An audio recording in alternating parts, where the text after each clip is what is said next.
कल जुमे वाले रोज़ पाकिस्तान तहरीक-ए-इंसाफ ने भी एहतजाज की कॉल दे रखी है, जमात-ए-इस्लामी भी एहतजाज कर रही है और इसके अलावा JUI भी कॉल दे चुके हैं और वो भी प्रोटेस्ट करेंगे। हुकूमत ने दफ़ा 144 लगा दी है। दफ़ा 144 का फ़ायदा होगा मुश्किल ये हो सकता है कि ज़्यादा आपस में वो झड़पें होने के इम्कानात ज़्यादा बढ़ जाते हैं, क्योंकि अगर ये रावलपिंडी और इस्लामाबाद का जिक्र करूँ तो इम्कान कभी होता है कि सियासी जमातें प्रेस क्लब और डी चौक में जाने की कोशिश करती हैं। दो जगहों पे जाने के लिए वो ज़ोर लगाएंगे, इंतज़ामिया रोकने की कोशिश करेगी तो वो एक ढींगा मुश्ती वाली कैफियत होगी। पिंडी में चले जाएँ तो या लियाकत बाग है या फैज़ाबाद है, दो बड़े नोन जगह हैं जहाँ पर प्रोटेस्ट होते हैं। अभी लब्बैक वाले बैठे हुए थे, कोई मालूम नहीं है कि उनको भी दोबारा प्रोटेस्ट करने का ख्याल आ जाए, दोबारा इशूज़ पैदा होंगे और बड़े शहरों तकरीबन पूरे पाकिस्तान में ये इशू सामने आएगा।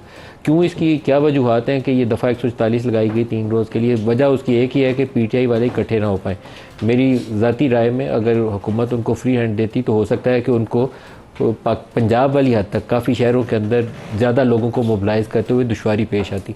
जमात-ए-इस्लामी और JUI वालों को अपने मकबा फ़िक्र के ख़ास स्कूल ऑफ थॉट के लोगों को मोबिलाइज़ करते हुए आसानी होती है, लेकिन PTI वाले एक पोलिटिकल पार्टी के तौर पर जब मोबिलाइज़ करेंगे तो पंजाब उनके लिए एक टेस्ट केस होता। KP में उन्हें यह सहूलत है कि वहाँ पर वो लोग खुद से आ जाते हैं, पंजाब में लोगों को निकालना पड़ता है। तो हुकूमत जब ये रोकने की कोशिश करेगी ज़ोर ताकत के साथ तो फिर उससे मसाइल बढ़ेंगे। लेकिन एक इंडिकेशन इससे ये ज़ाहिर हो रही है कि शायद आने वाले दिन सियासी फ़िज़ा के अंदर ये जो सड़क को गरमाने वाली पॉलिटिक्स होती है ना, उसका माहौल दोबारा बनने जा रहा है। स्ट्रीट पावर शो करेगी PTI भी और बाकी जमातें भी, और हुकूमत के लिए शायद इन जमातों को लग रहा है कि ऐसा मौका आ गया है कि पोस्ट बजट हम दबाव बढ़ाएं तो हुकूमत को परेशान करना ज़्यादा इनके लिए आसान हो जाएगा। पोस्ट बजट बेशुमार इशूज़ हैं, महंगाई का भी इशूज़ है, बिजली के बिलों के इशूज़ हैं, लोग जो सैलरीड क्लास है उनके टैक्स कटेगा जब उनकी तनख्वाहों से, अगली जब उनको सैलरीज मिलेंगी तो वो एक परेशान कुन मसला होगा।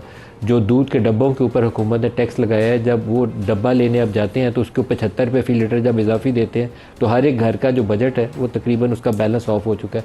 तो कैसे आगे मामला चलेंगे, ये अपोजिशन पार्टीज़ को शायद ये लगता है कि बेस्ट अपॉर्चुनिटी है कि इस मौके के ऊपर जितना ज़ोर लगाना है लगा दें। और कई और चीज़ें, कई और अवामिल इस वक्त PTI की एटलीस्ट सपोर्ट में अदालतों की हद तक भी जाते हैं। अदालत से जो फैसला आया सुप्रीम कोर्ट से रिज़र्व सीट्स के मामले में, वो एक उनकी पहली जीत कहना चाहिए। पिछले इलेक्शन से भी पहले से कहना चाहिए, 10 अप्रैल 2022 के बाद से उनकी पहली बड़ी विक्ट्री कहना चाहिए, जहां उन्होंने सुप्रीम कोर्ट के ज़रिए अपना वो मैंडेट जिसको वो कहते थे कि हमें 8 फरवरी को लोगों ने दिया, उसको हासिल कर लिया। आज इलेक्शन कमीशन ने उसमें से 39 मेंबर्स की लिस्ट जो है उसको नोटिफाई कर दिया। ये वो लिस्ट है जिसको सुप्रीम कोर्ट ने कहा कि इन लोगों ने तो अपने एफिडेविट्स जमा कराए थे, टिकट्स जमा कराए थे, आपने उनको इंडिपेंडेंट कैसे डिक्लेयर कर दिया?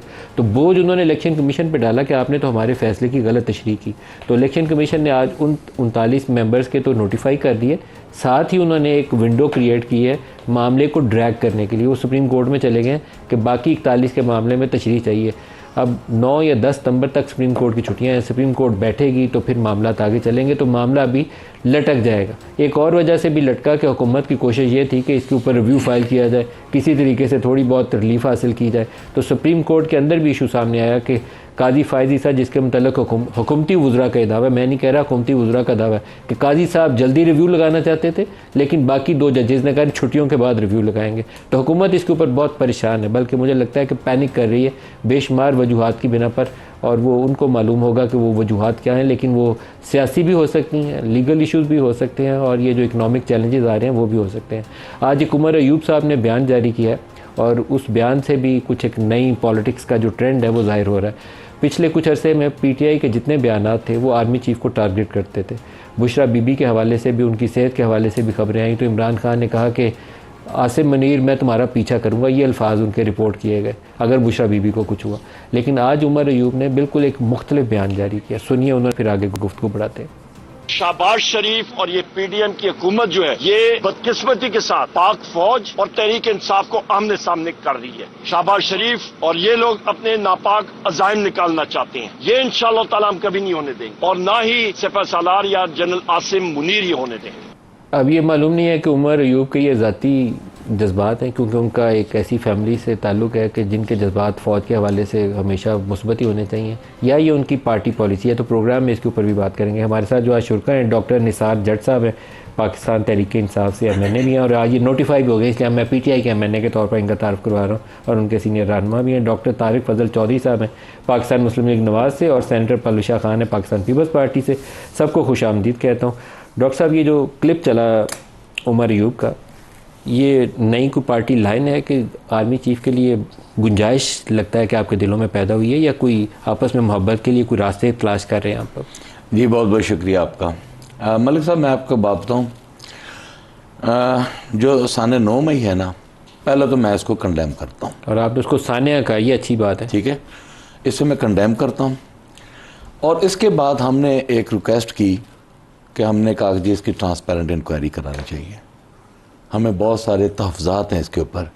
9 मई के FIR जो हैं वो पोलिटिसाइज हुई हैं, उसके बेनिफिशरीज़ जो हैं वो पाकिस्तान मुस्लिम लीग नून रही है, और हालात व वाक़यात आपके सामने है कि इसमें कोई ढकी छुपी वाली बात नहीं है। उसके बाद 9 मई के बाद एक हम पर यह इल्ज़ाम था कि हम कोई एंटी जो है पाकिस्तान आर्मी के ख़िलाफ़ हम कैंपेन कर रहे हैं, हम उनके ख़िलाफ़ जो है वो बगावत कर रहे हैं, या कोई ऐसा कर रहे हैं कि जो पाकिस्तान में इदारे जो हैं वो फेलियर्स की तरफ जाएं। ये एक हम पर इल्ज़ाम आया था, और इसी बुनियाद पर हमने कहा था, पाकिस्तान तहरीक इंसाफ ने कहा था और खान साहब ने कहा था कि अगर हमने कोई डायलॉग करने हैं तो हमने उनसे करने हैं जिनके साथ बराह रास्त हमारा मामला ख़राब हो चुका है। ठीक है, हम ताकि उनके सामने बैठ कर डायलॉग की कोई गुंजाइश पैदा हुई है? देखें, अभी तक मुझे मालूम नहीं है, लेकिन ये जो पाकिस्तान मुस्लिम लीग नून जो एक जो चरखी में घुमा रही थी 9 मई के इल्ज़ाम पे इल्ज़ाम, और अब वो दहशतगर्द भी डिक्लेयर करने पर आ गए। हमारी पार्टी बैन आपको डिजिटल टेररिस्ट का, या आपको उन्होंने कहा जिनके साथ मसाइल है? ये जो हम पर सारा इल्ज़ाम था ना जी, हम समझते हैं कि शायद अब वो वक्त आने वाला है जबकि 9 मई की जो है ट्रांसपेरेंट इंक्वायरी होने वाली है, और ये डिजिटल या जो भी दहशतगर्द हैं या जो भी हम पे इल्जाम के लिए मोहब्बत कैसे पैदा हुई, थोड़ी सी वजाहत तो कर। नहीं, मेरा ख्याल है कि ये एक अच्छा साइन है कि अगर हमने उस वक्त भी कहा था, देखिए हमने खबर चलाई, अच्छा साइन है, ये अच्छा। देखिए मेरी बात सुने मलिक साहब, हमने उस वक्त भी कहा था कि हम अगर बैठेंगे तो बराह रास्त उनके साथ जिनके साथ मामला खराब है। उन्होंने तो आपको दावत नहीं दी आज, लेकिन हमारा हक बनता है, हमारा ये राइट बनता है। हम एक जमात हैं, हम जमहूरी जमात हैं, पाकिस्तान तहरीक इंसाफ पाकिस्तान की सबसे बड़ी तो जमात है। दरवाजा खोल के आप उनके लिए गुंजाइश पैदा कर रहे हैं कि आप आइए। हम उनसे को हुकूमत मांगने नहीं जा रहे, हम गेट नंबर 4 पे नहीं जा रहे, हम डिग्गी में बैठ के नहीं जा रहे। हम साने 9 मई के वाक़े को सामने रखकर एक ट्रांसपेरेंसी और उनको ये बात बताना चाह रहे हैं कि आपको गलत फहमी है, और ये जो बीच में मिडल मैन जो किरदार अदा कर रहे हैं इन पे ज़्यादा जोर ना दें। असल में डॉक्टर साहब की पार्टी ने किया, इल्ज़ाम आप पे लग गया, ये आप कह रहे हैं? नहीं, हम ये नहीं कह रहे। हाँ। हम ये कह रहे हैं कि ये जिसने भी किया उसकी इंक्वायरी कर लें।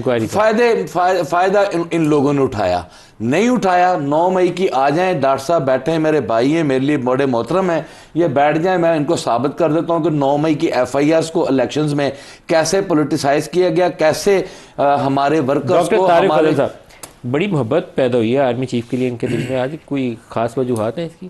बिस्मिल्लाहिर्रहमानिर्रहीम, बहुत शुक्रिया मलिक साहब। मलिक साहब, मोहब्बत तो जो फ़ौज के सिपहसालार हैं उनसे कौम को होनी भी चाहिए, ये कोई ऐसी कौम को तो ऑलवेज होती है, लेकिन सियासी जमातें उसका इजहार ज़्यादा करती हैं। लेकिन गुजारिश रास्ता आगे बढ़ने का आसान हो जाता है। जो तरीका और रविश जो है वो अनफॉर्चुनेटली पाकिस्तान तहरीक इंसाफ की तरफ से अपनाई गई, वो सिपहसालार हों, वो हमारे इंटेलिजेंस के इदारे के सरबराहान हों, अस्करी इदारे के और जो हमारे रिलेटेड अफसरान हैं, उनके बारे में बहुत सारी ऐसी मनफी प्रोपेगेंडा जो इनके ऑफिशियल अकाउंट से किया गया। और सबसे बड़ी बात यह है, मैं आपको बताऊं, देखिए पार्टी में सेन वॉइसेस भी होती हैं, वो लोग भी होते हैं जो अकल और शऊर रखते हैं, मेच्योर लोग हैं, गली मोहल्ले की सियासत करते हैं। कौन है? डॉक्टर निसार जाट आपके सामने बैठे हैं, इनकी तो मुतवाज़न बात की है। अब मुझे ये बताएं कि अगर ये मुतवाज़न बात पार्टी का वर्जन हो तो आप मेन स्ट्रीम पॉलिटिक्स के अंदर 9 मई का वाक़या हो गया, उसके बावजूद आपका एक वर्जन अगर पहले दिन से होता, जैसे डॉक्टर साहब ने दिया ना, उमर अयूब ने आज जो मौक़िफ़ दिया वो पार्टी का ही मौक़िफ़ दिया। नहीं, मैं अर्ज़ करता हूँ ना, पहले दिन से ये होता जनाब कि जो उसके असल ज़िम्मेदारान हैं 9 मई के, उन्हें सज़ा दें, हमें कोई एतराज़ नहीं, हमें से कंडेम करते हैं। लेकिन ये क्लैरिटी जो है ये पाकिस्तान तहरीक इंसाफ के जो हायर रैंक्स हैं उनमें नहीं है। निसार जाट साहब ने तो अभी 9 मई की मजम्मत भी की है। नहीं, बड़ा अच्छा किया ना, करनी चाहिए। और अगर इन्होंने ये कहा, अब आगे जो उन्होंने बात की वो एक पॉलिटिकल बात है, वो भी इनका राइट है।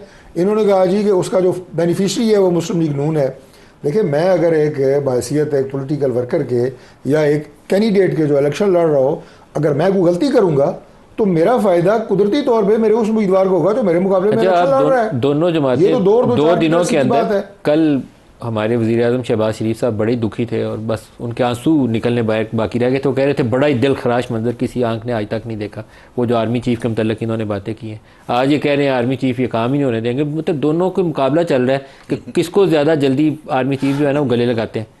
नहीं देखें, कोई सूरत हाल ऐसी है माजरत के साथ, लेकिन आप लोग सियासत से ज़्यादा आर्मी चीफ की खूबसूरती हासिल करना चाहते हैं। हम तो चाहते हैं कि पाकिस्तान में अनसर्टेनिटी खत्म होनी चाहिए, अल्लाह करे वो। और हम नहीं चाहते कि ये कशीदगी बड़े इदारों में, अवाम में, पार्टीज में, अल्लाह करे हम ऐसा हो इसको समनअप करना चाहते हैं। पलशा से पूछते हैं। पलशा आप बताइए। डॉक्टर साहब के अगर ये ख्यालात बानी पीटीआई तक पहुंच गए ना, और डॉक्टर साहब 6 महीने कोशिश कर लेंगे, मेरे भाई हैं, आप एक दिन कर लें। इनको जेल में मिलने को नहीं देगा, ये मैं आपको बता रहा हूँ। ये वहां पे ये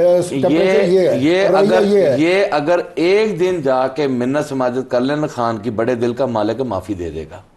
ये हिम्मत करें सही। ये माफी किस चीज की मांगे ये बता दें। ये माफी ना मांगे, उसको मना ही लें कि माफी दे दो यार, आ जाओ भाई। नहीं आप बताएं, मैं इस्लामाबाद से जिसको कहता हूँ ले चलता हूँ, अगर मनाने से टेम्परेचर नीचे चलते हैं मैं इकट्ठा करके ले चलता हूँ। नून लीग जमात है, नून लीग एक जमात है, भागा हुआ बच्चा तो नहीं है। नून लीग जमात है, इनकी हुकूमत है, इनकी कैद में है, कैदी नंबर 804। ये जाएं पाकिस्तान में सर्टेनिटी खत्म करने के लिए, पाकिस्तान में आगे बढ़ने के लिए, हुकूमत में है, बड़ी जगह पर बैठे हुए हैं, इनको कदम बढ़ाना पड़ेगा। कल ये डयाला थे, आज इमरान ने डयाला, कल इन्होंने दोबारा डयाला जाना है। जी इनको पता है उस जगह की सफाई करके रखनी चाहिए। मैं आपको पहले से बता दूं, अल्लाह ना करे कि इनको डयाला जाना पड़े। आपकी हुकूमत आई तो आप यही काम करें। नहीं, आप एक दफा पहले कर चुके हैं। हमने अपनी पार्टी में बड़े दिल से ये बात कही है कि अल्लाह ताला कहता है माफ करने वाला जो है वो बड़ा है। इंशाल्लाह हमारी हुकूमत करेंगे, हम करेंगे। आपने पहले मुजाहरा जो किया हुआ है शहबाज शरीफ के साथ, शाहिद खाकान के साथ, मिफ्ता, एहसन इकबाइल, कोई राना सनाउल्लाह आपके जो मध्य मुकाबल थे 25 किलो हीरोइन डाल दी थी, छोटा काम ही नहीं था किया। तो वो आप लोगों से इससे ज्यादा बेहतर की तवक्को नहीं है। अब ना सनावला हुकूमत में नहीं सनावला, आप आज की बात, मैं भाई आप आज की बात कर रहे हैं। जिस दिन ये हुआ था मैंने उस दिन मुजम्मत की थी। राना सनाउल्लाह पे हीरोइन किसने डाली थी ये तो बता दें। अच्छा किसने डाली थी? एंटी नार्कोटिक्स अपना इमरान खान थे डीजी। वजीर तो आपका साथ बैठा था। ठीक है जी, और वजीर से आज आप बुला के क्लैरिटी ले लें। उस वक्त तो वो कहते थे वीडियो, उन्होंने कहा बिल्कुल यही तो बात है। अगर राना सना चाहता है ना, वो यकीन कर हुकूमत में है, वो आज इंक्वायरी कराए, उसको पता चल जाएगा किसने डाली है।